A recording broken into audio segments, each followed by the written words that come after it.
Bonjour tout le monde, bienvenue dans cette nouvelle vidéo.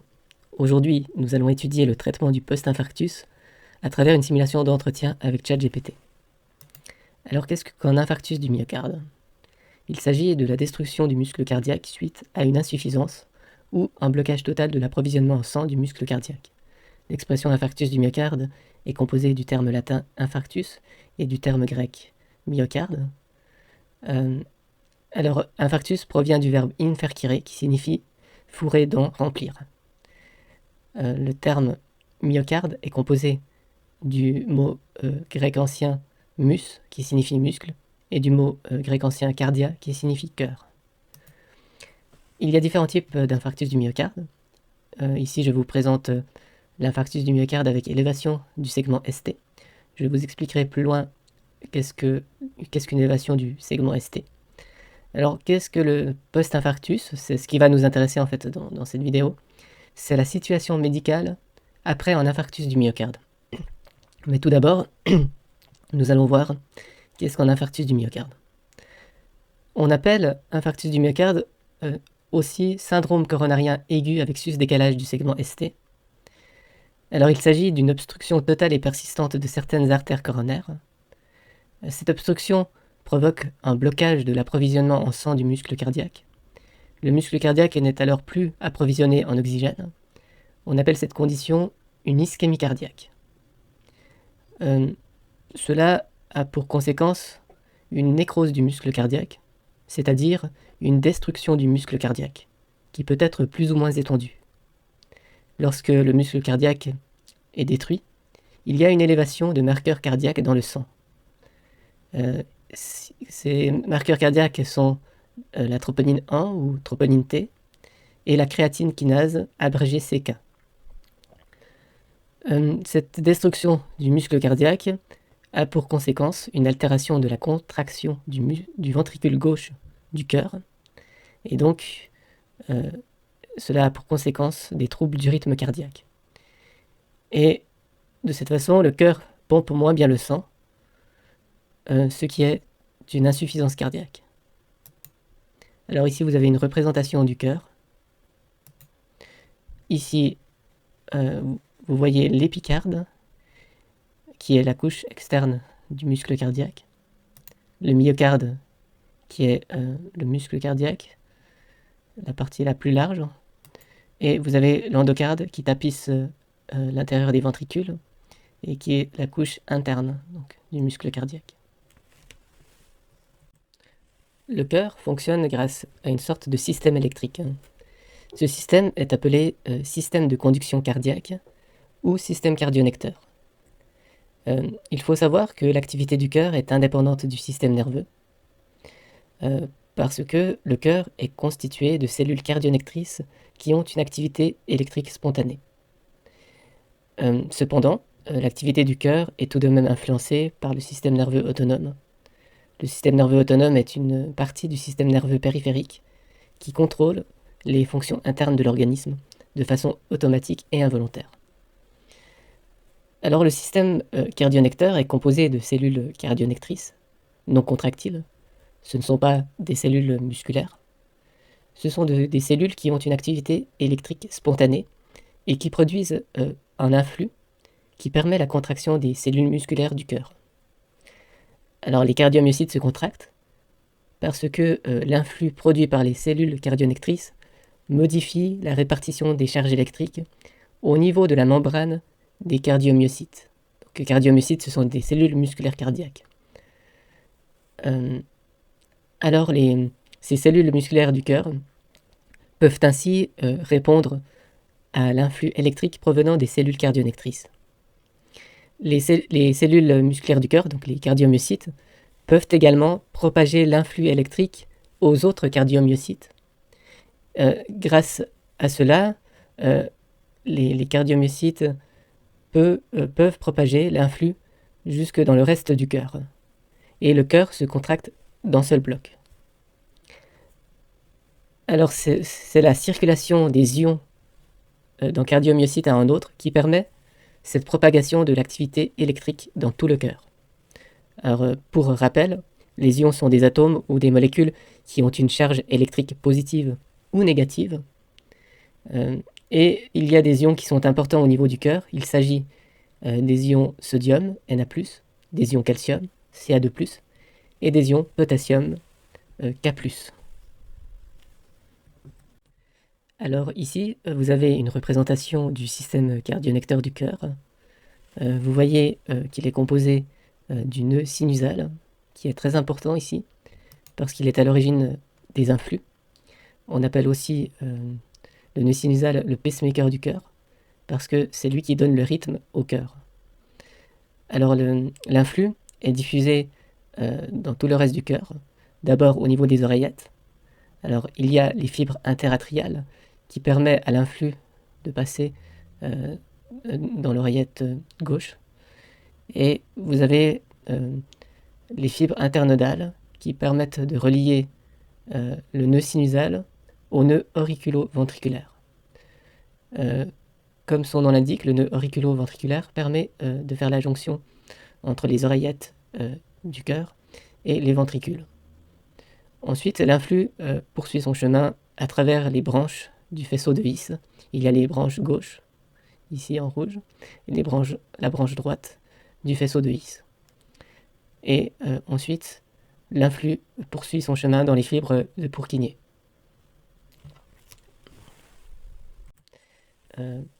À présent, je vais essayer de vous expliquer ce qu'est un électrocardiogramme ECG pour pouvoir mieux vous expliquer en quoi consiste un infarctus du myocarde avec surélévation du segment ST. Alors, un électrocardiogramme, c'est un enregistrement de courant électrique provoqué par l'activité électrique du cœur et atteignant la surface de l'organisme.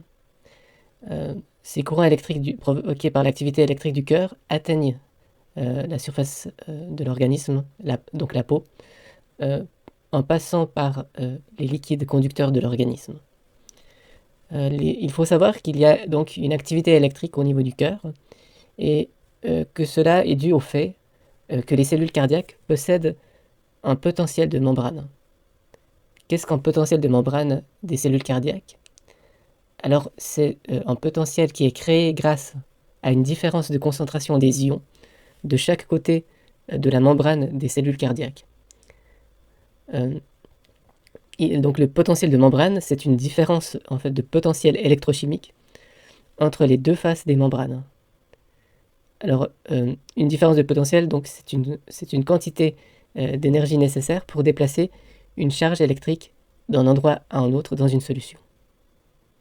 Alors il y a des déplacements de charge électrique, il y a un déplacement d'ions de part et d'autre des membranes des cellules cardiaques, et ce déplacement des ions se fait grâce à des canaux qui se trouvent sur les membranes des cellules cardiaques.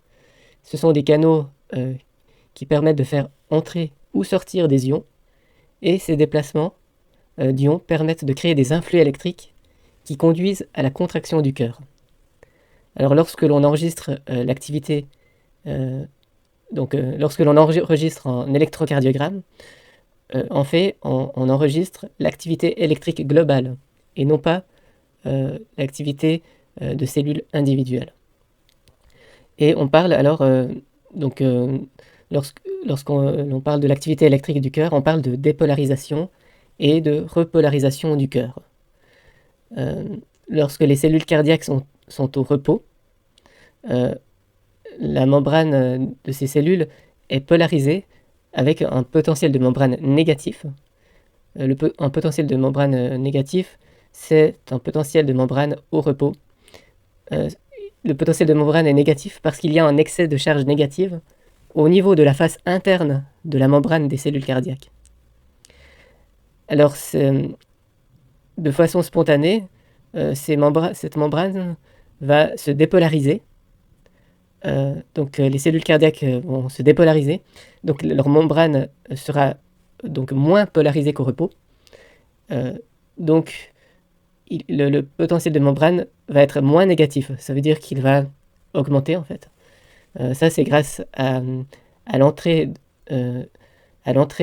d'ions positifs, donc à travers les canaux qui se trouvent sur la membrane des cellules cardiaques. Donc il y a l'entrée d'ions positifs, notamment des ions sodium, Na+, et cela permet aux cellules cardiaques de se dépolariser.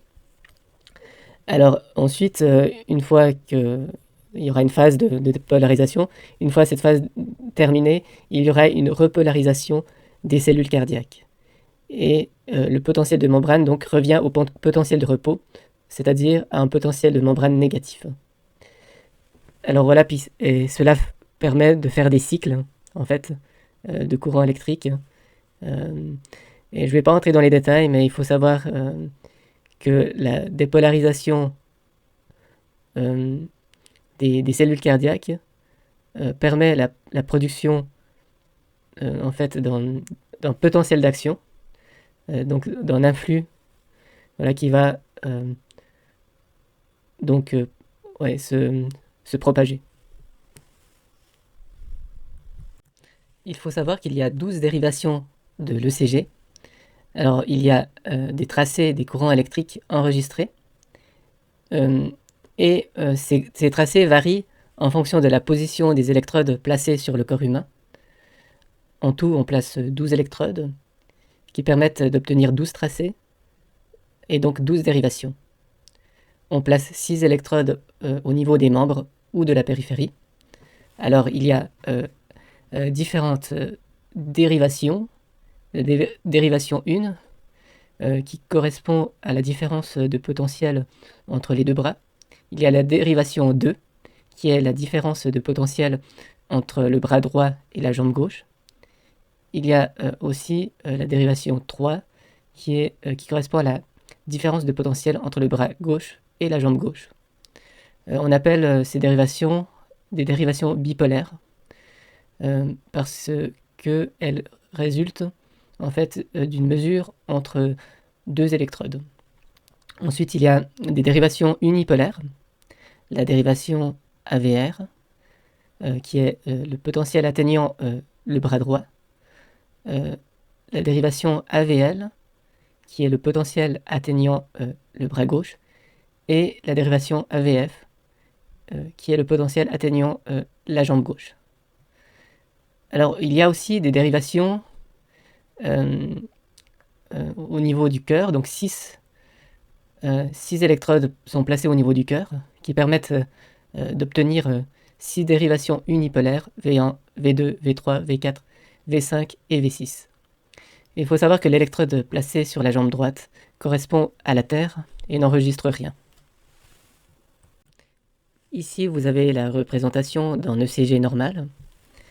Alors, vous voyez qu'il y a une onde P ici, et cette onde P correspond à la dépolarisation des oreillettes, parce qu'on commence donc le tracé commence donc par la dépolarisation des oreillettes de façon chronologique. Ensuite, vous avez le complexe QRS qui correspond à la dépolarisation des ventricules. Puis vous avez l'onde T qui correspond à la repolarisation des ventricules. Maintenant que je vous ai introduit quelques éléments sur l'électrocardiogramme, je peux vous expliquer en quoi consiste le sus-décalage du segment ST sur l'électrocardiogramme. Alors ici, vous avez une représentation des différents stades de l'infarctus du myocarde. Alors il y a différents stades de l'infarctus du myocarde. Il y a le stade initial de l'infarctus du myocarde, c'est-à-dire la phase qui a lieu quelques minutes après le début de l'infarctus du myocarde. Ici, vous constatez qu'il y a une augmentation de l'onde T. L'onde T est positive et elle est très élevée. Et ça, c'est seulement quelques minutes après le début de l'infarctus du myocarde, et on l'enregistre rarement. Ensuite, au stade 1 de l'infarctus du myocarde, c'est-à-dire jusqu'à 6 heures après le début de l'infarctus du myocarde, vous voyez ici une élévation du segment ST, donc en sus-décalage du segment ST, et je l'ai entouré en rouge. Ici, il y a l'onde R qui reste ici. Ensuite, il y a le stade intermédiaire de l'infarctus du myocarde, c'est-à-dire 6 heures après.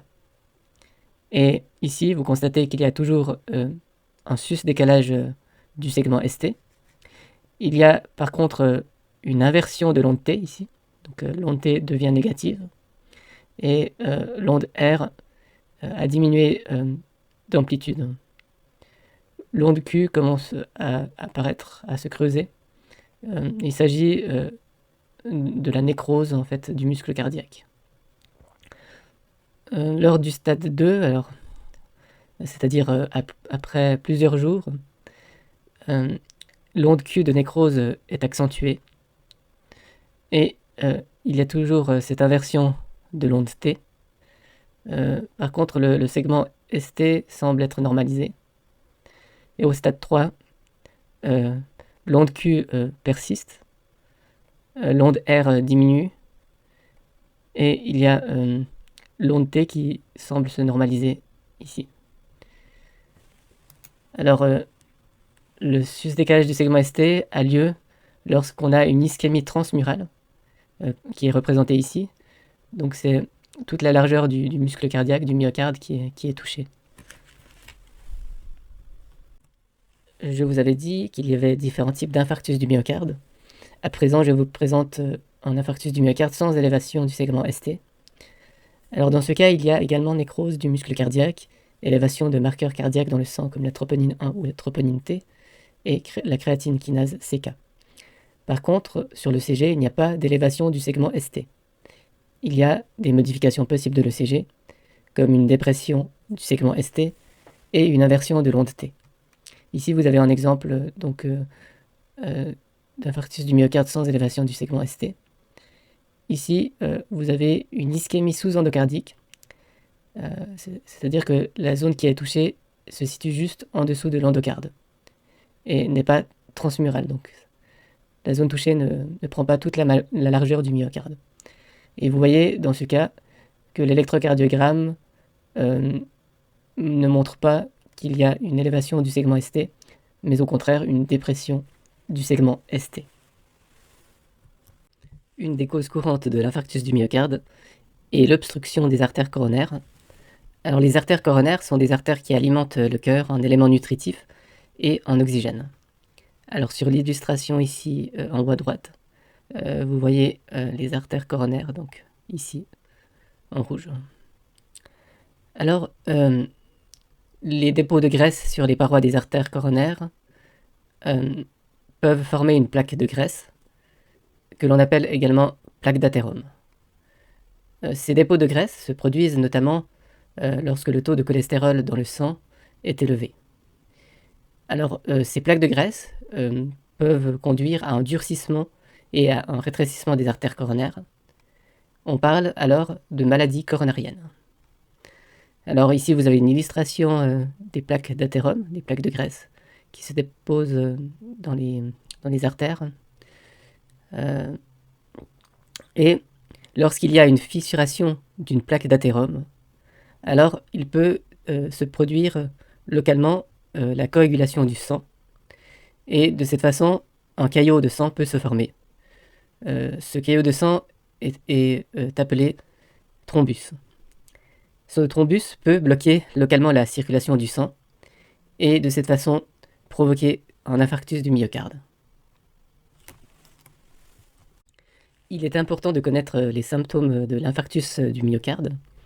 Le patient pourra ainsi agir rapidement s'il ressent ces symptômes et le pharmacien pourra reconnaître les cas qui nécessitent une intervention d'urgence. Alors, les symptômes de l'infarctus du myocarde sont les suivants. Alors, il y a une douleur prolongée et intense au niveau de la poitrine, plus de 20 à 30 minutes, une sensation de serrement au niveau du cœur aussi se manifeste. La douleur peut se propager dans le bras gauche jusqu'à la mâchoire, le dos et le cou. Une personne qui est victime d'un infarctus du myocarde peut ressentir de l'anxiété, peut avoir des sueurs, des vertiges, un essoufflement. Il faut faire attention chez la femme parce que les symptômes peuvent être atypiques. Les douleurs peuvent être localisées au niveau de l'estomac ou du ventre. Et Parfois, il y a des nausées ou des vomissements. Parfois, une fatigue soudaine se fait ressentir. Et il faut aussi faire attention chez les diabétiques. Chez cette population, lors d'un infarctus du myocarde, les douleurs peuvent être moindres. Alors, on parle d'infarctus silencieux. Cela peut arriver parce que chez les diabétiques, il peut y avoir des lésions au niveau des nerfs à cause d'une hyperglycémie, d'un excès de sucre. Et donc, il faut faire attention à ces symptômes atypiques de l'infarctus du myocarde. Si de tels symptômes se manifestent, il faut appeler immédiatement les services d'urgence.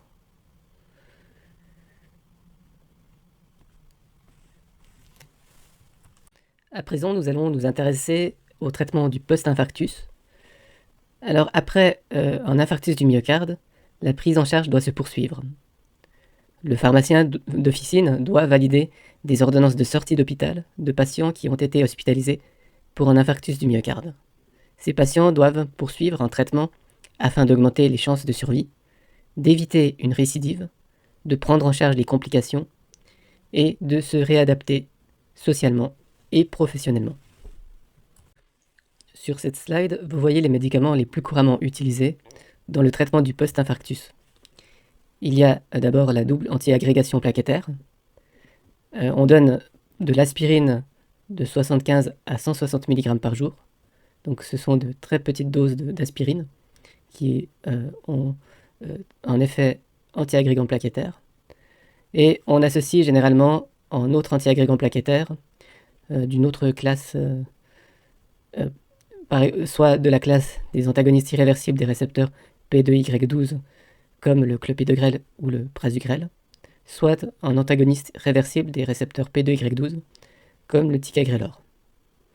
Ensuite, on associe à ces antiagrégants plaquettaires généralement un bêta-bloquant, si la condition médicale le permet bien sûr, de préférence cardiosélectif, comme par exemple l'acébutolol, l'athénolol, le métoprolol ou le bisoprolol. Et si un bêta-bloquant est contre-indiqué, on peut donner du verapamil, donc qui est un anticalcique. Ensuite, on peut associer à ces médicaments un antihypertenseur de la classe des IECA, c'est-à-dire des inhibiteurs de l'enzyme de conversion de l'angiotensine, comme par exemple le captopril, le lisinopril, le perindopril, le ramipril, le trandolapril ou le zofénopril. Si le patient ne tolère pas les IECA, on peut essayer les ARA2, c'est-à-dire les antagonistes du récepteur de l'angiotensine 2, comme le valsartan. Si la fraction d'éjection ventriculaire gauche est inférieure à 40%, on peut donner de l'éplérenone. Une statine peut être associée à ce traitement, notamment si le patient a un taux de cholestérol trop élevé, comme par exemple la torvastatine, la fluvastatine, la pravastatine, la rosuvastatine ou la simvastatine. Parfois, on associe à ce traitement un anticoagulant antivitamine K, AVK, mais seulement en cas de situation à haut risque d'embolie, car le risque d'hémorragie est élevé si on associe un anticoagulant à la double antiagrégation plaquettaire. Nous allons voir plus en détail les caractéristiques de ces molécules, ainsi que leur mécanisme d'action. Alors l'aspirine de 75 à 160 mg par jour est indiquée dans le domaine cardiovasculaire pour la prévention de complications cardiovasculaires suite à des maladies causées par une mauvaise circulation sanguine due à la présence de plaques de graisse dans les vaisseaux sanguins, comme par exemple l'infarctus du myocarde, l'angor ou l'AVC. Alors, généralement, on utilise l'aspirine contre la douleur, la fièvre ou l'inflammation, mais à des doses beaucoup plus élevées. Le clopidogrel est indiqué pour la prévention des thromboses, notamment lorsque des artères sont obstruées, par exemple après un AVC récent de 7 jours à environ 6 mois, après un infarctus du myocarde récent de quelques jours à 5 semaines. On peut associer le clopidogrel avec de l'aspirine notamment en cas de syndrome coronarien aigu, c'est-à-dire d'infarctus du myocarde. Voilà, on est plutôt dans ce cas de figure. Le clopidogrel est également utilisé en prévention des thromboses après pose de stents coronariens ou de fibrillation auriculaire, si un anticoagulant ne convient pas. Alors à présent, nous allons nous intéresser aux antiplaquettaires, aux antiagrégants plaquettaires. C'est pourquoi nous allons d'abord voir ce que sont les plaquettes, appelées également thrombocytes. Alors les plaquettes ne sont pas des cellules. Ce sont des fragments de grosses cellules, appelées mégacaryocytes. Et le rôle des plaquettes est de coaguler le sang. Donc les plaquettes contribuent à la coagulation sanguine. La coagulation sanguine, c'est la transformation du sang en masse gélatineuse, et cela peut former un caillot sanguin. Les plaquettes ont une fonction dans l'hémostase, c'est-à-dire l'arrêt des saignements. Les plaquettes permettent de réparer les coupures dans les vaisseaux sanguins. Elles font cela en s'agrégeant en fait à l'endroit de la coupure. Les plaquettes se lient entre elles et forment un bouchon temporaire qui retient le sang à l'intérieur du vaisseau sanguin. La durée de vie des plaquettes est de 10 jours, car le vieillissement est rapide, étant donné que les plaquettes n'ont pas de noyau. En effet, ce ne sont pas des cellules. Alors les plaquettes se déplacent librement dans le sang, sous forme inactivée, et certaines substances dans le sang maintiennent l'inactivité des plaquettes. Il s'agit du monoxyde d'azote et de la prostacycline PG1,2, qui est une prostaglandine. Pour mieux comprendre le mécanisme d'action des antiagrégants plaquettaires, je vais à présent vous expliquer les mécanismes d'hémostase, c'est-à-dire les mécanismes d'arrêt des saignements. Alors, lorsqu'un vaisseau sanguin est coupé, c'est-à-dire lorsqu'on se blesse, on a une hémorragie, le sang coule, alors l'organisme va réagir pour arrêter le saignement. Alors différents éléments sont nécessaires pour que le saignement s'arrête. Alors il y a les facteurs de coagulation qui sont présents dans le sang, les plaquettes et les tissus endommagés. Ensuite, il y a 3 étapes de l'hémostase, de l'arrêt des saignements. Tout d'abord, à l'étape 1, il y a un rétrécissement du vaisseau sanguin par contraction. Alors il y a donc vasoconstriction. Donc une contraction se produit lorsqu'un vaisseau sanguin est coupé, et cela peut empêcher le saignement pendant 20 à 30 minutes. À l'étape 2, les plaquettes vont s'agréger entre elles au niveau des fibres collagènes qui se trouvent dans la paroi endommagée, et cela permet de recouvrir la lésion. Ensuite, à l'étape 3, il y a coagulation sanguine. Voici plus de détails sur l'étape 2, qui concerne l'adhésion des plaquettes entre elles. Alors, les plaquettes sont activées par le facteur de von Willebrand et le collagène, qui se fixent sur des récepteurs qui se trouvent au niveau de la paroi des plaquettes. Alors, il y a activation des plaquettes lorsqu'il y a fixation de ces substances sur les récepteurs des plaquettes. Alors cela a pour conséquence de transformer les plaquettes. Les plaquettes gonflent, elles deviennent collantes et forment des prolongements. Les plaquettes vont aussi libérer des substances qui augmentent l'agrégation plaquettaire, qui favorisent l'agrégation plaquettaire. Alors il y a de la thromboxane A2, de la sérotonine, de l'adénosine diphosphate ou ADP et de la thrombine qui sont libérées par les plaquettes. Alors l'adénosine diphosphate, une fois libérée, se fixe au récepteur P2Y1 et surtout P2Y12 des autres plaquettes. La sérotonine et le thromboxane, également libérés par la plaquette, ce sont des substances en fait, qui vont agir en se fixant sur les autres plaquettes également. Et ces substances ont un effet vasoconstricteur. Elles activent aussi d'autres plaquettes et favorisent la coagulation. Sous l'effet de la thrombine, les plaquettes libèrent le thromboxane A2. l'étape 3 de l'hémostase est la coagulation ou la formation du caillot. Et cela se fait grâce à des filaments de fibrine qui renforcent la fermeture de la lésion. Alors la coagulation sanguine se fait grâce à des facteurs de coagulation numérotés de 1 à 13. La vitamine K est également nécessaire car la vitamine K permet à l'organisme de fabriquer les facteurs de coagulation 2, 7, 9 et 10. Et alors, des mécanismes complexes dans lesquels interviennent ces facteurs de coagulation aboutissent à la formation de filaments de fibrine à partir du fibrinogène. Vous avez une illustration ici du fibrinogène. Voilà. À présent, nous allons examiner le mécanisme d'action du clopidogrel au niveau des plaquettes. Alors, les plaquettes inhibent de façon sélective l'agrégation plaquettaire induite par l'adénosine diphosphate, appelée également ADP. Alors, normalement, l'ADP active les récepteurs P2Y1 et P2Y12 situés sur la membrane des plaquettes. L'activation du récepteur P2Y1 entraîne l'augmentation du taux de calcium dans les plaquettes et l'initiation de l'agrégation. L'activation du récepteur P2Y12 a pour conséquence une suite de réactions complexes qui entraînent un renforcement de l'agrégation plaquettaire. Le clopidogrel empêche l'activation du récepteur P2Y12 car le clopidogrel va se lier de façon irréversible à ce récepteur et de cette façon empêcher l'ADP de s'y fixer. On dit que le clopidogrel est un antagoniste irréversible du récepteur P2Y12. Mais il faut faire attention car en réalité, le clopidogrel n'est pas lui-même actif immédiatement.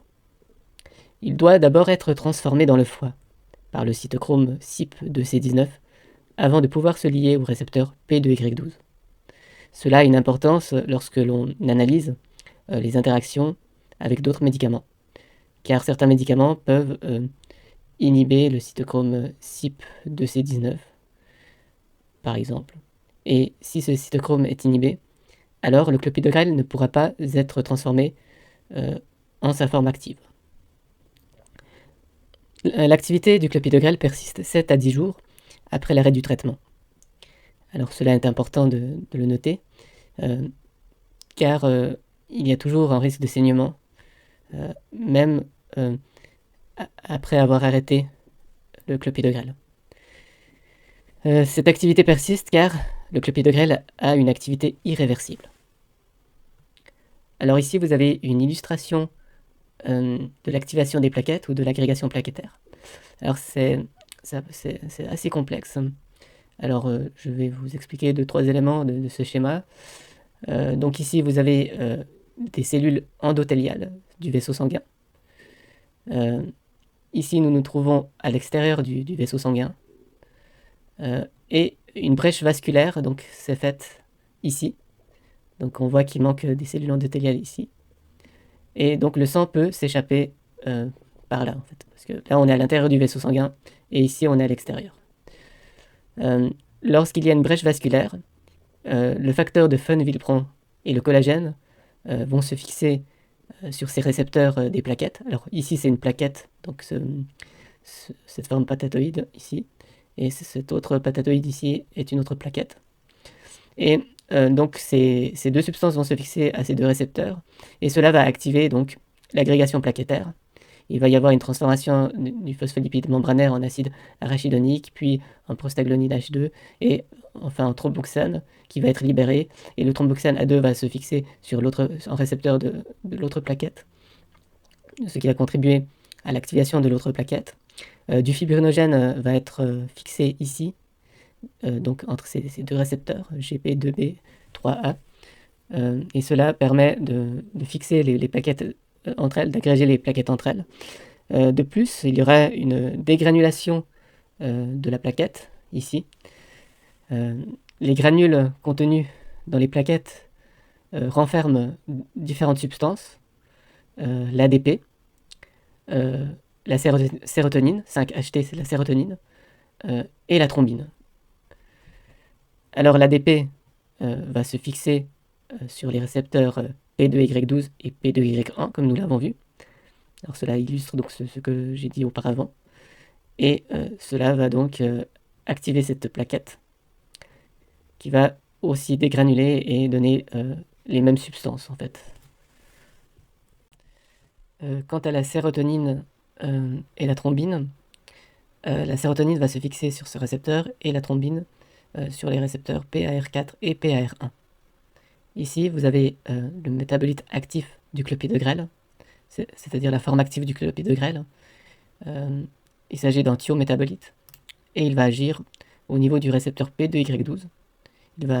Cette molécule va se lier au P2Y12 et de cette façon, le thiométabolite va bloquer en fait ce récepteur et l'adénosine diphosphate ADP ne va plus pouvoir se fixer sur le récepteur P2Y12.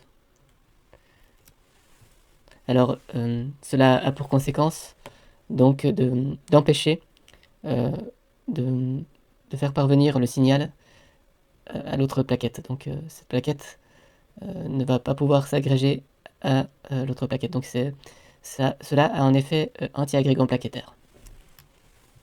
À présent, examinons l'action de l'aspirine au niveau des plaquettes. Alors l'aspirine inhibe la fabrication de la thromboxane A2, TXA2. L'aspirine va inactiver de façon irréversible et permanente la cyclooxygénase 1, COX-1. Alors les plaquettes ne peuvent pas produire de nouvelles cyclooxygénases car elles n'ont pas de noyau, puisque ce ne sont pas des cellules. Et donc, lorsque l'aspirine bloque, inactive la cyclooxygénase COX-1, elle le fait de façon définitive, donc irréversible. Et c'est pourquoi il faut faire attention, car l'effet de l'aspirine perdure tout au long de la durée de vie des plaquettes, c'est-à-dire 7 à 10 jours. Alors ici, il y a une représentation donc d'une plaquette. Ici, en bleu foncé, vous avez la membrane de la plaquette. Et ici, à l'intérieur de l'ovale, vous avez des réactions qui conduisent à la fabrication de thromboxane A2 à partir du phospholipide membranaire. D'abord, le phospholipide membranaire est transformé en acide arachidonique grâce au phospholipase. L'acide arachidonique est transformé en prostaglandine G2 puis en prostaglandine H2 grâce au COX-1 et COX-2, également appelé prostaglandine GH synthase 1 et prostaglandine GH synthase 2. Ensuite, la prostaglandine H2 est transformée en thromboxane A2 grâce à la thromboxane synthase. Alors voilà résumé la fabrication de thromboxane par la plaquette. Et l'aspirine va agir sur la COX-1 et la COX-2. Et donc l'aspirine va inactiver donc ces enzymes. Alors il n'y aura plus donc de COX-1, elle sera inactivée, ni de COX-2, et donc cela va bloquer la fabrication de thromboxane. Alors si on revient en arrière, on peut voir que cette suite de réactions correspond à ce que l'on voyait ici à ce niveau-là. Donc phospholipide membranaire, acide arachidonique, PGH2, thromboxane, A2. Voilà.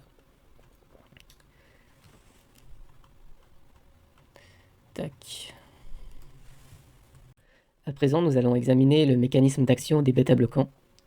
Alors les bêta-bloquants ont des effets sur le cœur.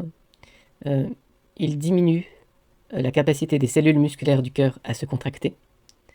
On dit que les bêta-bloquants ont un effet inotrope négatif, c'est-à-dire que les bêta-bloquants vont diminuer la contractilité myocardique. Ensuite, les bêta-bloquants ont aussi l'effet de diminuer la vitesse des battements du cœur. On dit que les bêta-bloquants sont chronotropes négatifs, c'est-à-dire qu'ils diminuent la fréquence cardiaque.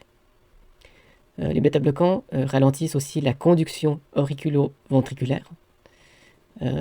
Et on dit que les bêta-bloquants sont dromotropes négatifs.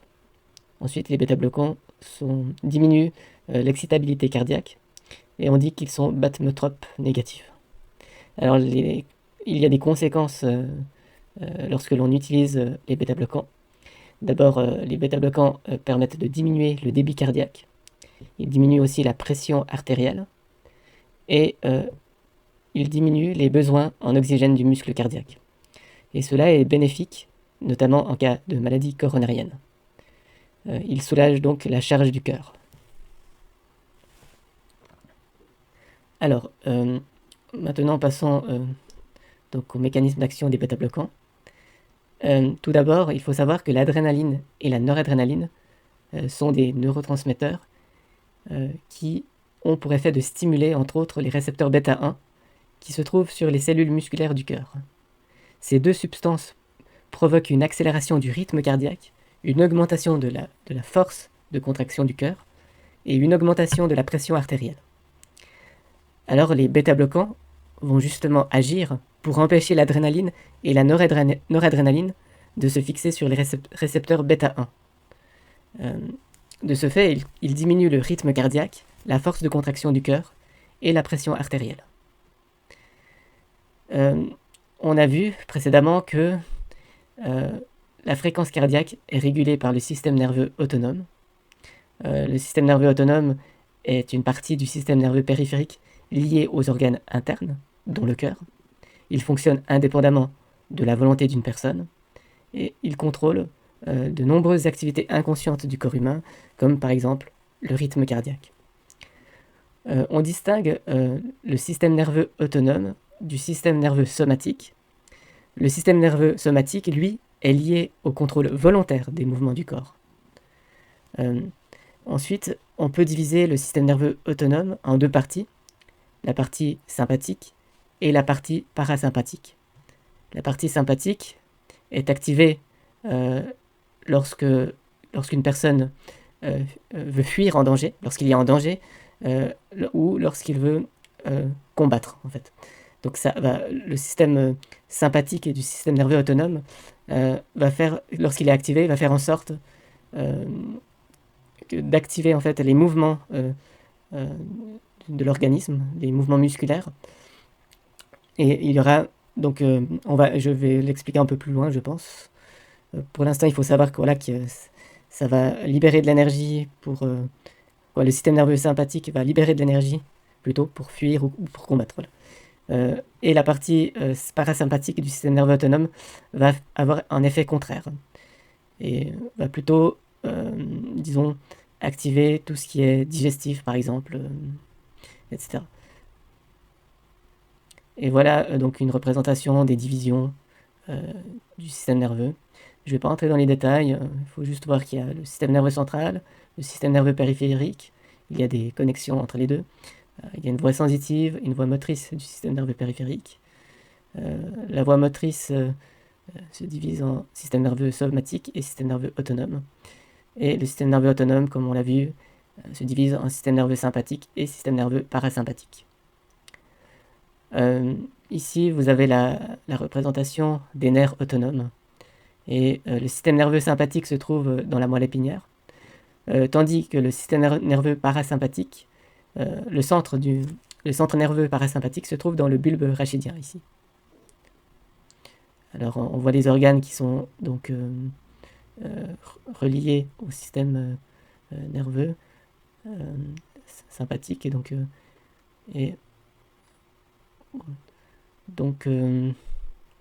voilà, il y a le cœur ici notamment. Alors je ne vais pas rentrer dans les détails de l'anatomie. On peut passer à la suite. Alors ici, je parle du système nerveux sympathique.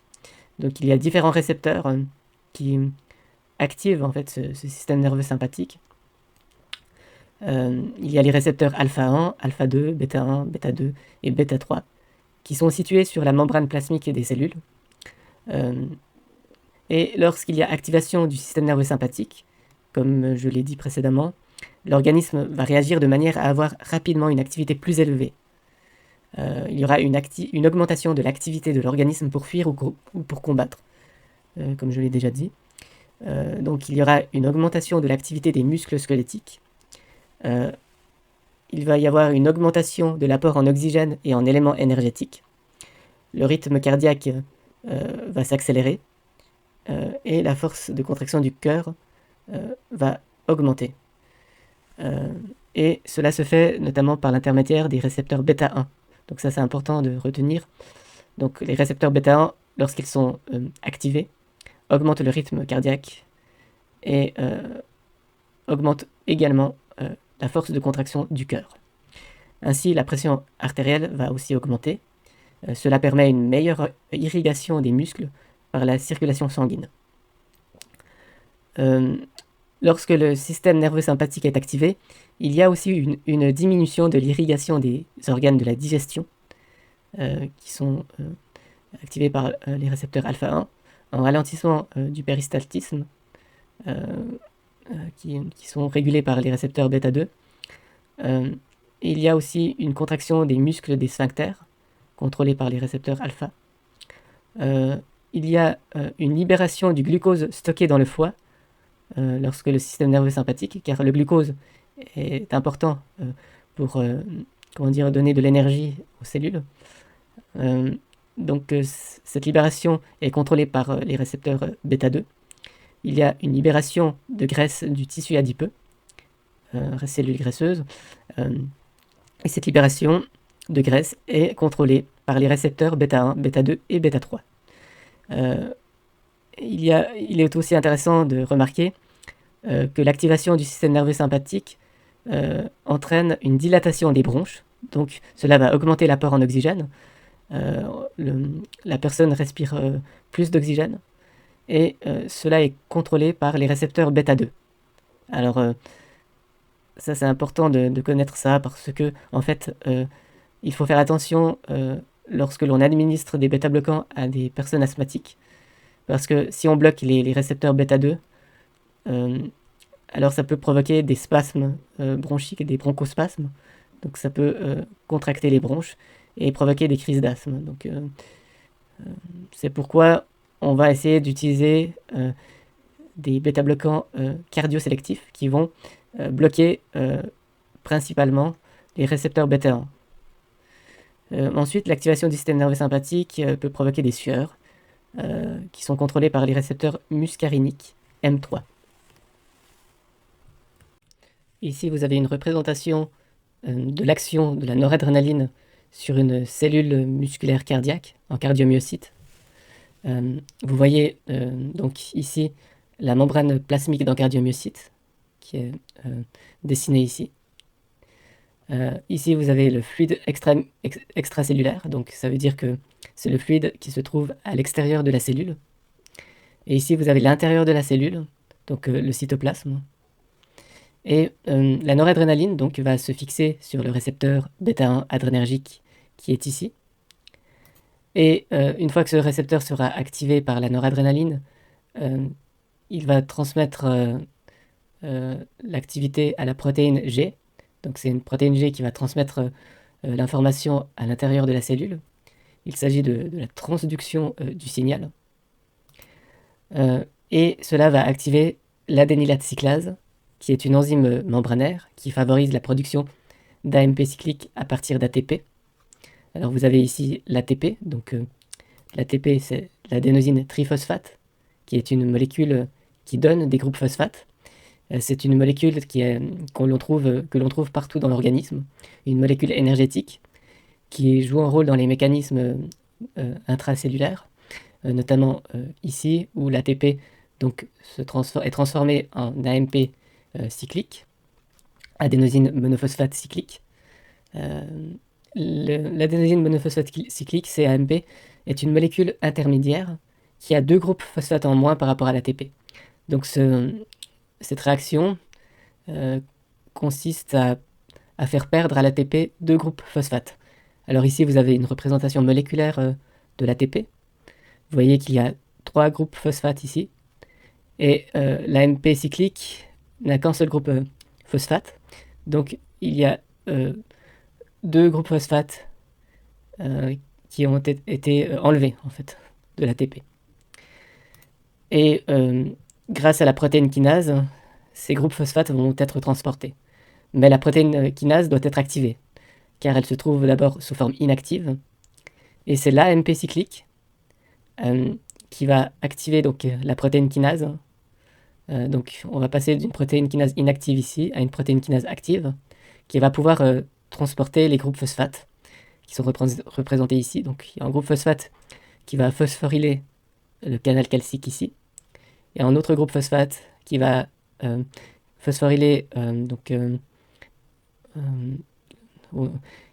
qui va activer en tout cas le réticulum sarcoplasmique.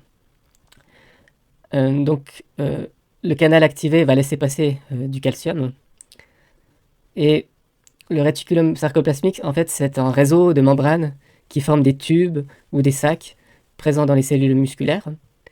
Le réticulum sarcoplasmique régit la concentration du calcium. Donc, le calcium qui entre dans la cellule va activer des mécanismes dans le réticulum sarcoplasmique qui vont augmenter la sortie de calcium. La protéine kinase active va donner un groupe phosphate qui lui aussi va phosphoryler des éléments du réticulum sarcoplasmique, et cela va permettre la libération de calcium. Et la libération de calcium va permettre d'activer en fait les protéines du muscle cardiaque. Donc la troponine, c'est un complexe de protéines qui sensibilise les cellules musculaires au calcium. Et pour que la troponine soit activée, il faut que le calcium libéré par le réticulum sarcoplasmique se lie à la troponine. Une fois le calcium lié à la troponine, il y a l'interaction actine-myosine qui va être activée. L'actine est une protéine constitutive des muscles, et elle forme des filaments d'actine. La myosine est une protéine constitutive aussi des muscles, et la myosine s'accroche à l'actine en fait, et glisse le long des filaments d'actine. Donc ce mouvement de la myosine sur l'actine va contribuer à la contraction des muscles. Donc cette suite de réactions va augmenter la contractilité des cellules musculaires cardiaques, des cardiomyocytes, et augmenter le rythme cardiaque. La protéine kinase active agit aussi en favorisant l'interaction actine-myosine. Alors voici, donc on vient de voir en fait le mécanisme d'action de la noradrénaline, comment la noradrénaline active les cardiomyocytes. Maintenant, on va parler de l'athénolol, donc qui est représenté ici, donc la molécule d'athénolol. Alors elle va agir sur le récepteur bêta-1 adrénergique. L'athénolol va bloquer donc ce récepteur bêta-1 adrénergique, et ainsi cela va bloquer l'action de la noradrénaline, et donc l'athénolol va empêcher une augmentation de la contractilité et une augmentation du rythme cardiaque. Empêche la contractilité des cardiomyocytes, bien sûr. Alors voilà. Alors à présent, je vais vous expliquer le mécanisme d'action du lisinopril. Alors tout d'abord, je vais vous présenter le système rénine-angiotensine-aldostérone, représenté par ce schéma assez complexe. Le lisinopril va agir sur ce système rénine-angiotensine-aldostérone. Alors je vais vous expliquer cela. D'abord, il faut savoir que lorsqu'il y a une baisse de pression artérielle, les barorécepteurs vont détecter cette baisse de pression artérielle, et alors les reins vont libérer de la rénine, qui est une enzyme circulante dans le sang. Et cette rénine est une enzyme donc, qui va favoriser la réaction qui consiste à transformer l'angiotensinogène en angiotensine 1. L'angiotensinogène est fabriqué par le foie. Une fois qu'on a de l'angiotensine 1, l'angiotensine 1 donc, va être transformée en angiotensine 2 grâce à l'enzyme de conversion qui se trouve dans le plasma sanguin. Et cette angiotensine 2 va se lier au récepteur à l'angiotensine 1, AT1, et cela va provoquer une vasoconstriction. Au niveau du cortex surrénalien, cela va stimuler la libération d'aldostérone, l'aldostérone qui favorise la réabsorption de sel, NaCl, Na+, et Cl-, et cela favorise également la réabsorption d'eau. ce qui augmente donc la pression artérielle. L'aldostérone favorise également l'excrétion du potassium K+. En se liant au récepteur à l'angiotensine 1, l'angiotensine 2 va aussi agir sur l'hypophyse, et cela va stimuler la sécrétion de vasopressine, qui est aussi appelée l'hormone antidiurétique. Cette vasopressine provoque une vasoconstriction et une réabsorption d'eau. Donc tout cela augmente la pression artérielle. Et alors, c'est là où le lisinopril intervient. Le lisinopril va bloquer l'enzyme de conversion, ici, et cela aura pour conséquence d'empêcher la transformation d'angiotensine 1 en angiotensine 2, et ainsi, tous ces mécanismes vont être empêchés, et il n'y aura pas donc d'augmentation de la pression artérielle. Au contraire, cela va diminuer la pression artérielle.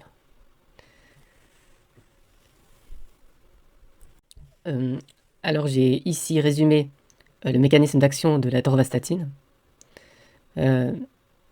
L'atorvastatine bloque la fabrication de cholestérol par le foie. L'atorvastatine inhibe l'enzyme appelée HMG-CoA réductase. Cette enzyme est également appelée hydroxyméthylglutaryl-CoA réductase. Et en inhibant cette enzyme, alors l'atorvastatine se substitue au substrat naturel de cette enzyme. Donc l'atorvastatine empêche le substrat naturel de se fixer à l'HMG-CoA réductase. Et donc cela va bloquer le processus qui conduit à la fabrication du cholestérol. Et le but donc est de stabiliser la plaque d'athérome et d'empêcher donc la progression de la maladie due aux plaques d'athérome, l'athérosclérose. Maintenant, nous allons passer à la simulation d'entretien en pharmacie grâce à ChatGPT. Donc là, j'ai mis en condition l'intelligence artificielle. Je lui ai dit, nous allons, toi et moi, construire un dialogue de façon interactive en faisant un jeu de rôle.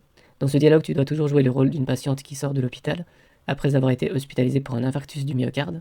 Maintenant, elle vient à la pharmacie avec une ordonnance pour les médicaments suivants: aspirine, clopidogrel, athénolol, lisinopril et atorvastatine. C'est la première fois qu'elle doit prendre ces médicaments. Il y a des interactions graves avec d'autres médicaments qu'elle doit prendre en parallèle. Dans ce dialogue, moi, je dois toujours jouer le rôle d'un pharmacien. Toi, tu écris toujours les répliques de la patiente. Moi, j'écris toujours les répliques du pharmacien. Tu peux rendre le cas aussi compliqué que tu veux. Laisse-moi commencer par la première réplique du pharmacien. Est-ce que tu as compris? Réponse de ChatGPT, oui, j'ai compris. Je jouerai le rôle de la patiente et tu seras le pharmacien. Vas-y, commence avec la première réplique du pharmacien. Alors, bonjour madame, en quoi puis-je vous être utile? Bonjour, je viens de l'hôpital et le pharmacien m'a prescrit plusieurs médicaments après mon infarctus du myocarde. J'ai une ordonnance pour de l'aspirine, du clopidogrel, de l'athénolol, du lisinopril et de l'atorvastatine. C'est la première fois que je prends ces médicaments et j'aimerais avoir des informations sur leur utilisation et s'il y a des interactions avec d'autres médicaments que je prends déjà. Alors je vais examiner attentivement l'ordonnance et vous poser quelques questions pour la valider. Souhaitez-vous que nous nous installions dans le coin conseil de la pharmacie? Nous serions plus à l'aise pour en discuter. Oui, bien sûr, allons dans le coin conseil, c'est une bonne idée. Je suis ouverte à toutes les informations et recommandations que vous pourrez me donner sur ces médicaments. Tout d'abord, pourriez-vous me dire quelles sont les posologies prescrites pour chacun de ces médicaments? Bien sûr, voici les posologies prescrites sur l'ordonnance. Aspirine 100 mg une fois par jour, clopidogrel 75 mg une fois par jour, athénolol 50 mg 2 fois par jour, lisinopril 10 mg une fois par jour, atorvastatine 20 mg une fois par jour. C'est ce qui est indiqué sur l'ordonnance. Avez-vous des allergies connues à certaines substances? Non, je n'ai pas d'allergie connue à certaines substances. Je n'ai jamais eu de réaction allergique aux médicaments par le passé. Êtes-vous enceinte ou allaitante? Non, je ne suis ni enceinte ni allaitante. Il est important de demander à la patiente si elle est enceinte, car il y a certains médicaments qui sont contre-indiqués ou déconseillés pendant la grossesse. Alors, en ce qui concerne l'aspirine, ou acide acétylsalicylique, cette molécule, ce médicament, peut être utilisé pendant la grossesse à des doses antiagrégantes plaquettaires, c'est-à-dire jusqu'à maximum 300 mg par jour. Mais attention, des doses d'aspirine supérieures ou égales à 500 mg par jour sont contre-indiquées à partir du 6e mois de grossesse, c'est-à-dire à partir de la 24e semaine d'aménorrhée. Donc l'aspirine à des doses supérieures ou égales à 500 mg par jour est contre-indiquée au 3e trimestre de grossesse. La prise ponctuelle est possible pour des doses supérieures ou égales à 500 mg par jour, mais seulement avant 24 semaines d'aménorrhée. Donc c'est-à-dire lors des 2 premiers trimestres de grossesse, il est possible de prendre ponctuellement de l'aspirine à ces doses. Mais il faut éviter une prise chronique d'aspirine. Ensuite, en ce qui concerne le clopidogrel, son utilisation pendant la grossesse est possible, si cela est nécessaire, mais attention, il manque des études qui permettent de prévoir l'effet chez l'être humain. Concernant l'athénolol, selon le CRAT, il est possible d'utiliser ce médicament dans d'autres indications que l'hypertension artérielle, en l'occurrence lors du post-infarctus. Donc il est possible d'utiliser de l'athénolol pendant la grossesse. Mais il faut faire attention et il faut surveiller la croissance fœtale et il faut informer l'équipe de maternité pour qu'elle puisse prendre en charge les éventuels effets néonatals comme une hypoglycémie, une bradycardie, un petit poids de naissance ou un retard de croissance. Concernant le lisinopril, selon le CRAT, le lisinopril est contre-indiqué au 2e et 3e trimestre de grossesse. Il y a une toxicité rénale du lisinopril qui peut être irréversible ou fatale. Cela entraîne un oligoamnios, c'est-à-dire que cela provoque une faible quantité de liquide amniotique ou même un anamnios, c'est-à-dire une absence de liquide amniotique. Et cela a pour conséquence une hypoplasie pulmonaire, c'est-à-dire un développement insuffisant des poumons et une insuffisance rénale, c'est-à-dire que la fonction rénale est réduite. Concernant la torvastatine, selon le CRAT, il est possible de suspendre la torvastatine pendant la grossesse, sauf dans des cas exceptionnels. Mais en fait, le CRAT ne précise pas si le post-infarctus est considéré comme une situation exceptionnelle. Mais si on regarde le Vidal, la torvastatine est contre-indiquée pendant la grossesse. Selon le compendium, la torvastatine est également contre-indiquée pendant la grossesse, car en fait, le blocage du cholestérol peut entraîner un manque de composants nécessaires au développement du fœtus, par exemple les stéroïdes et les membranes cellulaires. Maintenant, il est aussi important d'interroger la patiente concernant l'allaitement, parce qu'il n'est pas toujours recommandé de prendre certains médicaments pendant l'allaitement. L'aspirine, alors l'acide acétylsalicylique, il est possible de prendre de l'aspirine pendant l'allaitement, mais seulement à des doses antiagrégantes plaquettaires, maximum 300 mg par jour. Donc c'est possible de prendre de l'aspirine à ces doses de façon chronique en fait, pendant l'allaitement. Le clopidogrel, alors pour le clopidogrel, il n'y a pas de données. Cela implique il ne faut pas allaiter et le CRAT conseille de le contacter. L'athénolol ne doit pas être utilisé pendant l'allaitement, notamment chez les enfants de 3 à 4 mois. Il faut préférer le propranolol. Selon le Vidal, il est absolument contre-indiqué de prendre de l'athénolol pendant l'allaitement. Pour ce qui est du lisinopril, il n'y a pas de données et donc il n'est pas recommandé d'utiliser le lisinopril pendant l'allaitement. Il faut préférer certaines molécules qui sont mieux connues comme le bénazéprile, le captopril, l'énalapril, le quinapril ou le candesartan. En ce qui concerne la torvastatine, selon le CREAT, il faut préférer la pravastatine parce qu'il n'y a pas de données. Selon le Vidal, la torvastatine est absolument contre-indiquée. Pour la pravastatine, le Vidal contre-indique son utilisation, le compendium également, bien que seules de petites quantités de pravastatine passent dans le lait maternel. Alors on voit ici qu'il y a des, les sources ne disent pas toutes la même chose. Après, il faut rester conscient que, disons que par exemple le compendium va donner des informations du fabricant. Donc le fabricant ne va pas prendre de risque et va contre-indiquer l'utilisation de pravastatine. Il en est de même pour le Vidal. Le CRAT, donc le centre de référence sur les agents tératogènes, va prendre une position, on va dire, un peu plus claire. Ils disent de préférer la pravastatine. Après, il faut toujours faire attention avec les médicaments, donc se référer à des ouvrages de référence. Voilà. Alors, on va continuer. Alors, quels sont les autres médicaments que vous prenez? Alors, actuellement, je prends les médicaments suivants. Ibuprofène 400 mg au besoin pour la douleur. Oméprazole 20 mg une fois par jour pour prévenir les problèmes d'estomac. Lévothyroxine 50 microgrammes une fois par jour pour la thyroïde. Ce sont les médicaments que je prends régulièrement. Pourriez-vous me décrire votre état de santé? Après l'infarctus du myocarde, je me sens mieux depuis mon séjour à l'hôpital. Cependant, je ressens parfois de la fatigue et des douleurs légères dans la poitrine. Je suis consciente de l'importance de suivre scrupuleusement le traitement prescrit pour éviter de futurs problèmes cardiaques. J'appréhende un peu la prise de ces nouveaux médicaments et je suis ouverte à tout conseil que vous pourriez me donner pour les prendre de manière sûre. Oui, bien sûr. Avez-vous d'autres problèmes de santé que ceux que vous avez mentionnés? En dehors de l'infarctus du myocarde, je n'ai pas d'autres problèmes de santé majeurs.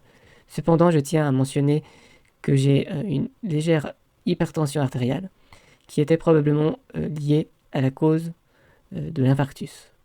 C'est pourquoi le médecin a prescrit le lisinopril pour réguler ma tension artérielle. En dehors de cela, je n'ai pas d'autres problèmes de santé significatifs. Ici, vous avez les contre-indications des différents médicaments que nous avons vus dans la discussion. Donc il y a l'aspirine. L'aspirine est contre-indiquée en cas d'hypersensibilité à l'aspirine, bien sûr, en cas d'hémorragie, d'ulcères gastro-intestinaux, de maladies inflammatoires de l'intestin, de troubles sévères de la fonction du foie, de troubles sévères de la fonction des reins, en cas d'insuffisance cardiaque sévère, en association avec le méthotrexate à partir de 15 mg par semaine. L'aspirine est également contre-indiquée au 3e trimestre de grossesse, comme nous l'avons vu, sauf bien sûr à des doses anti-agrégants plaquettaires. L'aspirine est contre-indiquée dans le traitement des douleurs post-opératoires après pontage coronarien, c'est-à-dire lors d'une greffe de vaisseau sanguin pour contourner des artères coronaires bouchées. L'aspirine est aussi contre-indiquée après utilisation d'une machine cœur-poumon. En ce qui concerne le clopidogrel, cette substance, ce médicament est contre-indiqué bien sûr si on a une hypersensibilité au clopidogrel, en cas d'allergie au thiénopyridine, comme par exemple le clopidogrel ou le prasugrel. Le clopidogrel est également contre-indiqué en cas d'hémorragie ou de troubles sévères de la fonction du foie. En ce qui concerne l'athénolol est contre-indiqué bien sûr en cas d'hypersensibilité à la substance, en cas de bradycardie, c'est-à-dire lorsque le pouls est inférieur ou égal à 50 battements par minute. L'athénolol est aussi contre-indiqué en cas de tension artérielle trop basse, c'est-à-dire lorsque la tension artérielle est inférieure à 90 mm de mercure en systolique et 65 mg de mercure en diastolique. L'athénolol est contre-indiqué aussi en cas de mauvaise perfusion sanguine de l'organisme, parce que en fait, l'athénolol diminue la contraction du cœur. L'athénolol est contre-indiqué aussi en cas de mauvaise circulation des courants électriques dans le cœur, en cas d'accumulation d'acide dans le sang, en cas de tumeur de la glande surrénale provoquant un excès de catécholamine. Cela est aussi appelé phéochromocytome. Et donc les catécholamines sont par exemple la noradrénaline, l'adrénaline, la dopamine, le dopa. L'athénolol est contre-indiqué aussi en cas de fonction cardiaque altérée qui nécessite une hospitalisation urgente. Il faut faire attention chez les asthmatiques parce que l'athénolol peut augmenter le risque de contraction des muscles des bronches, c'est-à-dire cela peut provoquer des bronchospasmes. Cela est dû à l'action de l'athénolol sur les récepteurs bêta-2 situés au niveau des poumons.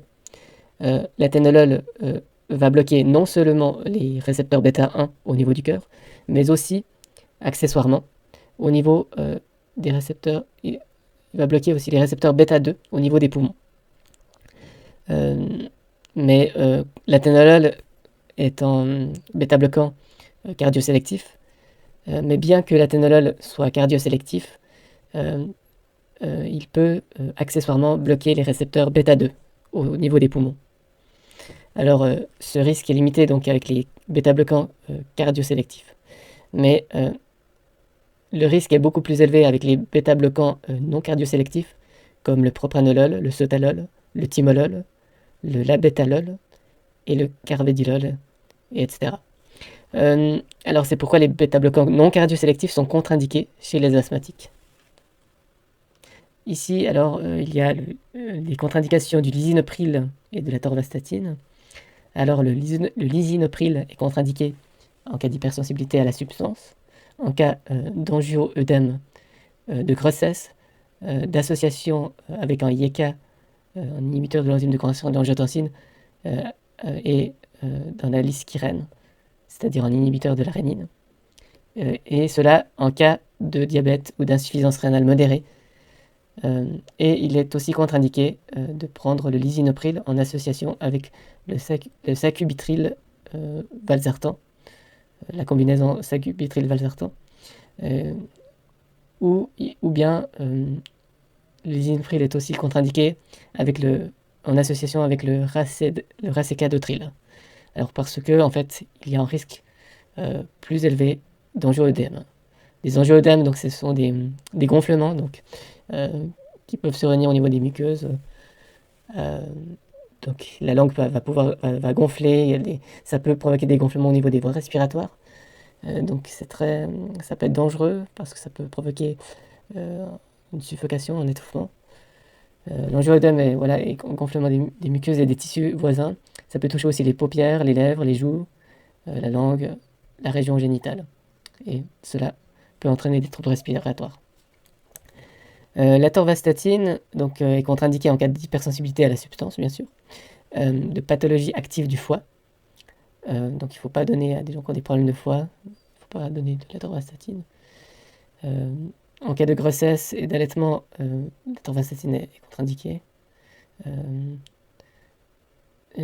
Donc ça c'est selon le compendium. Et nous avions déjà vu donc dans les slides précédentes, donc la torvastatine. Selon le CRAT, la torvastatine peut être suspendue pendant la grossesse, donc, sauf dans des cas exceptionnels. Mais de façon générale, il vaut mieux arrêter la torvastatine pendant la grossesse. Ensuite, alors, est-ce que j'en étais La torvastatine est contre-indiquée en association avec le glépaprevir associé au biprentasvir, qui est utilisé dans le traitement de l'hépatite C. Et que vous a déjà expliqué votre médecin concernant le traitement?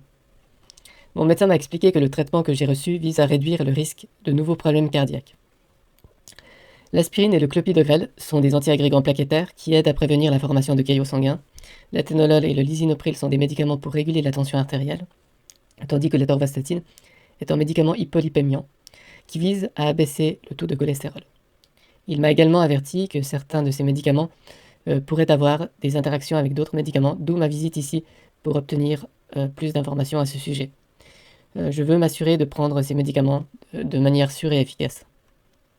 Votre médecin vous a très bien expliqué les objectifs du traitement.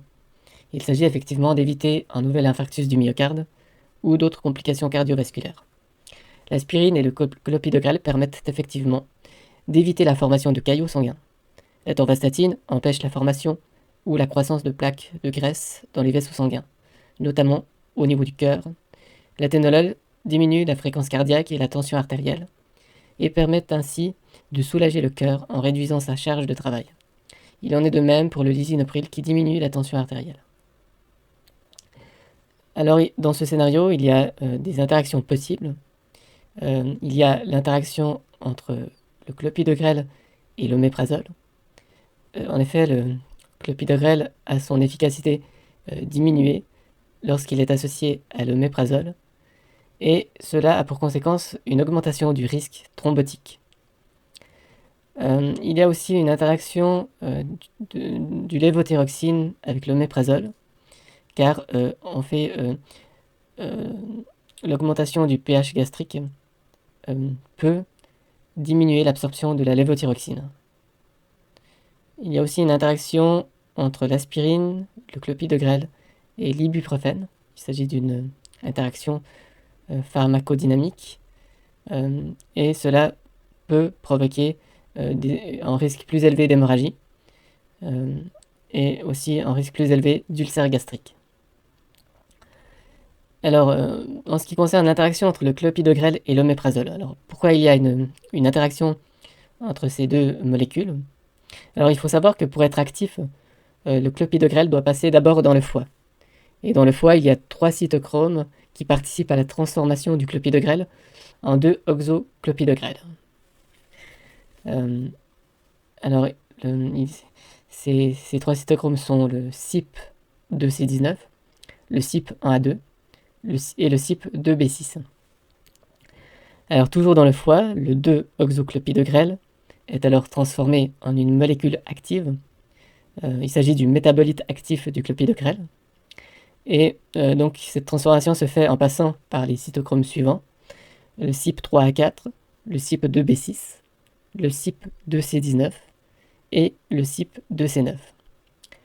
Alors, on remarque que le CYP2C19 est très important parce qu'il intervient lors de la transformation du clopidogrel en 2-oxoclopidogrel et lors de la transformation du 2-oxoclopidogrel en molécule active, en métabolite actif.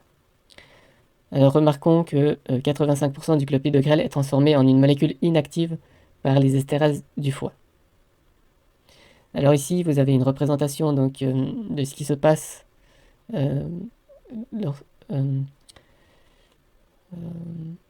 pour le clopidogrel. Donc le clopidogrel va être oxydé donc, une première fois, et cela va donner le 2-oxoclopidogrel. Donc ici on s'aperçoit qu'il y a un atome d'oxygène ici. Alors c'est ça qui va provoquer donc une oxydation. Donc il y a ces cytochromes qui permettent de catalyser la réaction.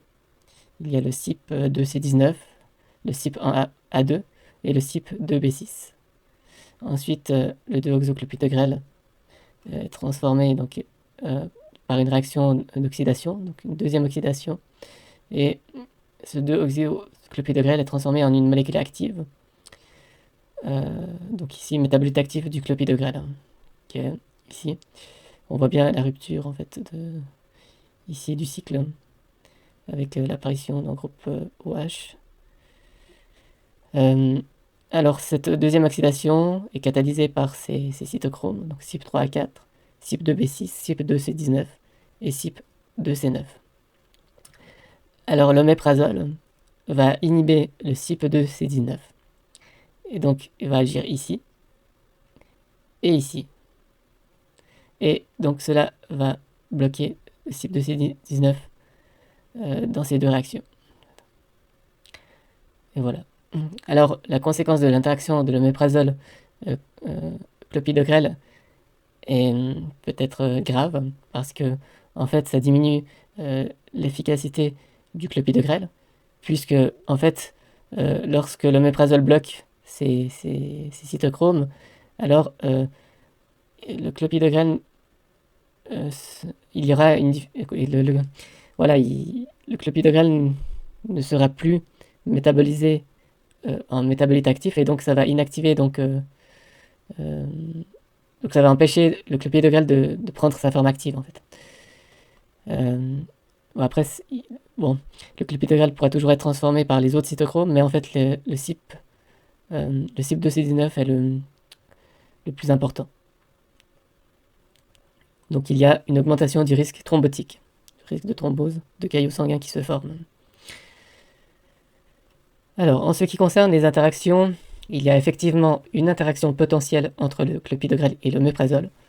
En effet, l'oméprazole réduit l'efficacité du clopidogrel. Il serait préférable de remplacer l'oméprazole par du pantoprazole, car il s'agit d'un médicament qui agit de la même façon que l'oméprazole, mais qui présente moins de risques d'interagir avec le clopidogrel.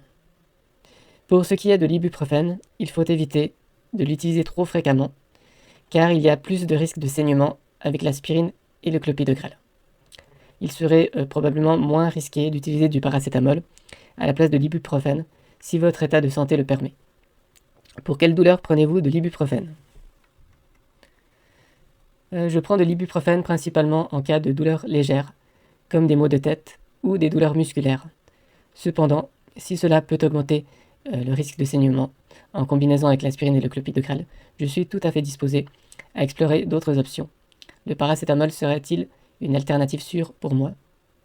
Et en ce qui concerne l'oméprazole, je suis prête à suivre votre conseil et le remplacer par le pantoprazole. Est-ce que cela changerait la posologie ou la manière dont je prends ces médicaments ? Bien que vous utilisiez occasionnellement l'ibuprofène, je pense qu'il serait mieux de le remplacer par du paracétamol afin de diminuer le risque de saignement. Il faut que j'en parle avec votre médecin afin d'évaluer si c'est une alternative sûre pour vous, si bien sûr vous êtes d'accord. Pourriez-vous m'expliquer un peu plus en détail pourquoi vous devez prendre un médicament pour prévenir les problèmes d'estomac ? Bien sûr, mon médecin m'a prescrit l'oméprazole pour prévenir les problèmes d'estomac liés à la prise d'aspirine. L'aspirine, tout en étant bénéfique pour la prévention des caillots sanguins, peut irriter la muqueuse de l'estomac et parfois causer des problèmes tels que des ulcères ou des saignements gastriques. L'oméprazole, en tant qu'inhibiteur de la pompe à protons, réduit la production d'acide dans l'estomac, aidant ainsi à prévenir ses effets indésirables. Cependant, si le pantoprazole présente moins de risques d'interaction avec le clopidogrel, je suis prête à faire le changement. Comment cela affecterait-il la manière dont je prends ces médicaments ? Et y aurait-il des ajustements nécessaires dans la posologie ? En principe, 20 mg de pantoprazole une fois par jour suffisent pour prévenir les ulcères gastro-intestinaux, potentiellement causés par un anti-inflammatoire. Je vais appeler votre médecin pour savoir ce qu'il en pense. Si vous êtes d'accord, bien sûr. Oui, je suis d'accord pour que vous contactiez mon médecin au sujet du changement de l'oméprazole par le pantoprazole. Je veux m'assurer de prendre tous ces médicaments de manière optimale, en minimisant les risques d'interaction et en assurant une efficacité maximale. Merci de prendre le temps de clarifier cela avec lui. Est-ce que cela nécessitera un ajustement dans la posologie ou la façon dont je prends les médicaments ? Le pantoprazole se prend de la même manière que l'oméprazole, de préférence à jeun. En général, on recommande de le prendre 1 heure avant le petit déjeuner. Il faut que votre médecin suive régulièrement la fonction de votre glande thyroïde lors de ce changement, car ces médicaments diminuent l'acidité de l'estomac, et de ce fait diminuent l'absorption de la lévothyroxine dans l'organisme. En ce qui concerne les autres traitements, il n'y a pas de changement à effectuer. D'accord, je comprends. Je vais suivre la recommandation de prendre le pantoprazole de la même manière que l'oméprazole 1 heure avant le petit déjeuner. Et je ferai en sorte que mon médecin surveille régulièrement la fonction de ma glande thyroïde pour s'assurer de la bonne absorption de la lévothyroxine. Merci beaucoup pour toutes ces informations. Y a-t-il autre chose dont je devrais être consciente en commençant ce traitement ? Ou des conseils particuliers que vous pourriez me donner pour faciliter la prise de ces médicaments ? Avant de vous donner d'autres conseils concernant votre traitement, je vous propose que j'appelle maintenant votre médecin pour lui proposer les changements dont je vous ai parlé. Cela semble être une excellente idée. Je suis d'accord pour que vous appeliez maintenant mon médecin pour discuter des changements de médicaments. Merci beaucoup de prendre cette initiative pour assurer la cohérence et l'efficacité de mon traitement. Le pharmacien appelle le médecin par téléphone. Je joue le rôle du pharmacien, toi tu joues le rôle du médecin. Bonjour docteur, je vous appelle concernant votre patiente, Madame X. J'ai constaté qu'il y avait un risque d'interaction entre l'oméprazole et le clopidogrel. L'efficacité du clopidogrel risque d'être diminuée par cette association, car l'oméprazole inhibe le cytochrome CYP2C19. En effet, le clopidogrel est activé par le CYP2C19, bien que d'autres cytochromes l'activent également. Afin d'éviter le risque d'une diminution de l'efficacité du clopidogrel, je vous propose de remplacer l'oméprazole 20 mg par du pantoprazole 20 mg à prendre une fois par jour. Qu'en pensez-vous? Je joue le rôle du médecin. Bonjour, merci de m'avoir informé de cette préoccupation. Je comprends le risque d'interaction entre l'oméprazole et le clopidogrel. Et je suis d'accord avec votre suggestion de remplacer l'oméprazole par du pantoprazole. Une posologie de 20 mg une fois par jour semble appropriée. Assurez-vous de bien expliquer à la patiente le changement et de lui donner toutes les informations nécessaires. Merci de votre vigilance et de prendre soin de ma patiente. Oui, je ferai le nécessaire. Je vous propose également de surveiller la fonction thyroïdienne, notamment lors du changement d'inhibiteur de la pompe à protons, car la diminution de l'acidité gastrique pourrait varier et modifier l'absorption de la lévothyroxine. Par ailleurs, concernant l'ibuprofène, je vous propose de remplacer cette molécule par du paracétamol, si l'état de santé de la patiente le permet, car l'association de l'ibuprofène avec la double anti-agrégation plaquettaire peut augmenter le risque de saignement. Je joue le rôle du médecin. Oui, c'est une excellente suggestion. Merci de prendre en compte ces aspects. La surveillance de la fonction thyroïdienne est importante. Et je suis d'accord pour remplacer l'ibuprofène par du paracétamol, si cela convient à l'état de santé de la patiente. Assurez-vous, également, de bien informer la patiente de ces changements et des raisons qui les motivent. Merci pour votre collaboration et votre attention à la santé de ma patiente. Je lui expliquerai tout cela. Quelle posologie proposez-vous pour le paracétamol? Pour le paracétamol, je suggère une posologie de 500 mg à 1 g toutes les 6 heures, en cas de besoin pour la douleur. Cependant, il est important de ne pas dépasser la dose maximale de 4 g par jour, pour éviter tout risque de surdosage. La patiente devrait être encouragée à suivre scrupuleusement les indications sur l'emballage et à consulter un professionnel de la santé si la douleur persiste malgré le traitement au paracétamol. Très bien docteur, je vous remercie de votre collaboration également. Je vous souhaite une bonne journée. Au revoir. Merci à vous, pharmacien. Je vous suis reconnaissant pour votre attention et votre coopération. N'hésitez pas à me contacter si vous avez d'autres questions ou préoccupations. Passez une excellente journée. Au revoir. Alors, le pharmacien s'adresse maintenant à la patiente. Alors voilà, j'ai contacté votre médecin et tout est arrangé. L'oméprazole est remplacé par le pantoprazole pour éviter de diminuer l'efficacité du clopidogrel. Vous devez avaler un comprimé de pantoprazole 20 mg une fois par jour et 1 heure avant le petit déjeuner. Votre médecin contrôlera votre fonction thyroïdienne, notamment au début du traitement, car il se peut que l'absorption de la lévothyroxine soit légèrement modifiée. En ce qui concerne l'ibuprofène, ce médicament est remplacé par du paracétamol pour traiter vos douleurs, afin d'éviter une augmentation du risque de saignement. Ainsi, en cas de douleur, vous devez avaler un comprimé de paracétamol, 1 g, ou la moitié d'un comprimé de paracétamol, 1 g, en gardant un intervalle de 6 heures entre les prises, et en ne dépassant pas la dose maximale de 4 g par jour. Merci beaucoup pour toutes ces informations détaillées. Je suis reconnaissante que vous ayez pris le temps de contacter mon médecin et d'ajuster mon traitement de manière à minimiser les risques potentiels. Je vais suivre scrupuleusement les nouvelles instructions et posologies. Si j'ai la moindre question ou préoccupation, je n'hésiterai pas à vous en parler. Merci encore pour votre attention et votre professionnalisme.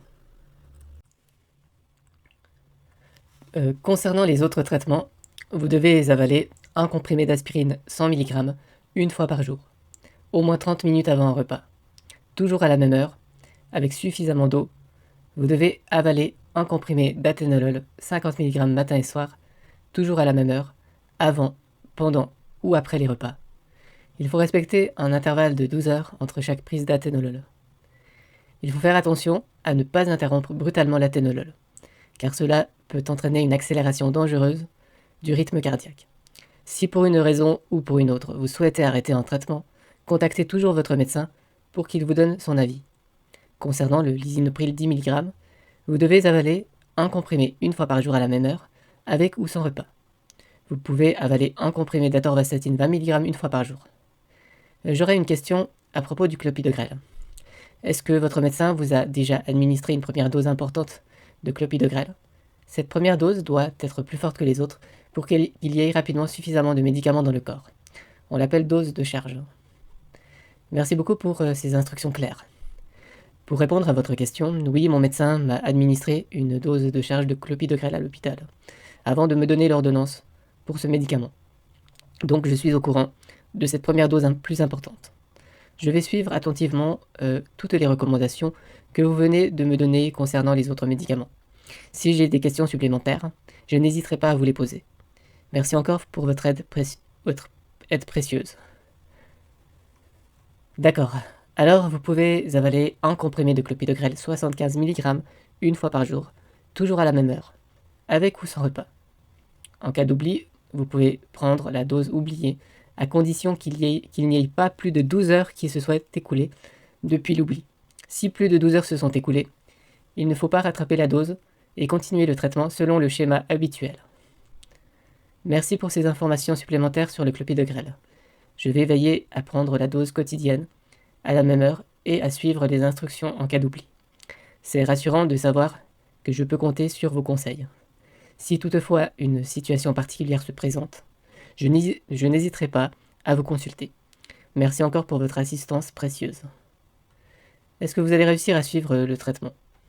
Oui, je vais faire de mon mieux pour suivre scrupuleusement le traitement comme prescrit. Les informations que vous m'avez fournies aujourd'hui ont été très utiles.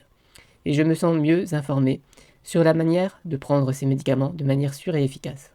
Si des questions ou des préoccupations surviennent à l'avenir, je sais que je peux compter sur vous pour obtenir des conseils. Merci encore pour votre attention et votre assistance. Notre pharmacie peut vous préparer des piluliers afin que vous n'oubliez pas de prendre les médicaments, si vous le souhaitez. C'est une excellente idée, un pilulier pourrait certainement m'aider à organiser mes médicaments et à éviter tout oubli. Je serais reconnaissante si vous pouviez m'en fournir un. Comment procéder pour en obtenir un à la pharmacie? Nous pouvons vous préparer maintenant un pilulier pour une semaine de traitement. Il faudra juste attendre un moment. Il ne faut pas oublier de revenir à la pharmacie la semaine prochaine pour récupérer un nouveau pilulier que nous aurons rempli à l'avance et pour nous rendre le pilulier vide afin que nous puissions le remplir pour la semaine suivante. C'est parfait, je suis tout à fait d'accord. Merci beaucoup pour cette solution pratique. Je viendrai la semaine prochaine pour récupérer le nouveau pilulier et pour vous rendre le pilulier vide. Je suis reconnaissante pour votre aide et votre prévenance. Est-ce que votre médecin vous a précisé une durée pour la prise de chaque médicament? Mon médecin ne m'a pas spécifiquement indiqué la durée exacte pour la prise de chaque médicament. Il m'a parlé de la nécessité de suivre ce traitement à long terme pour prévenir d'autres problèmes cardiaques. Mais il n'a pas donné de limite de temps précise. Est-ce qu'il y a une durée spécifique que je devrais connaître pour chacun de ces médicaments? Non, il n'y a pas de durée spécifique. Votre médecin vous suivra régulièrement afin d'adapter ou de prolonger votre traitement si cela est nécessaire. Il est important de nous communiquer tout changement dans votre traitement afin que nous puissions préparer les piluliers en conséquence. Quand aura lieu votre prochaine consultation médicale? Ma prochaine consultation médicale est programmée dans 2 semaines. Je vais m'assurer de communiquer tout changement ou ajustement à ce moment-là, afin que la pharmacie puisse préparer les piluliers en conséquence. Merci de me rappeler cette étape importante. Je suis reconnaissante pour votre suivi attentif et professionnel. Je vais aussi vous parler de certains effets indésirables de ces médicaments, bien qu'ils ne surviennent pas forcément.